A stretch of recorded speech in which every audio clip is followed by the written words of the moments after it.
أنا التي نشأت في القمم، أنا الشموخ والإباء والشمم، أنا العطاء والسخاء والكرم، أنا التي أرفع راية القيم، أنا التي بروعتي يبتهج القلم، أنا التي ينطلق اللسان بي ويفرح النغم، أنا التي تغرد الأتيار بي ويهدل الحمام، أنا التي تمدحني ألسنة الكرام، أنا التي فقلت مهلا أوجزي واختصر الكلام، فأرعدت وأبرقت وهزت السنان، وشنفت بصوتها الأذان، وأبهجت بعطرها المكان، وانطلقت تقول: أنا التي أسكنتموها ظلمة الكهوف، أنا التي أوردتموها مورد الحتوف، تركتموها حول نفسها تطوف، وشمسها تصارع الكسوف، أنا التي تركتموها وحدها تقاوم،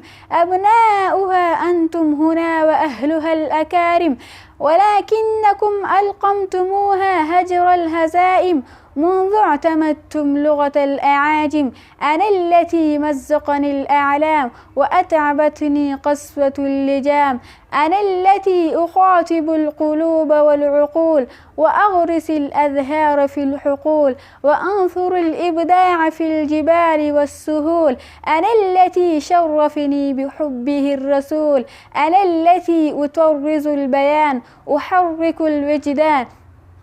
أنا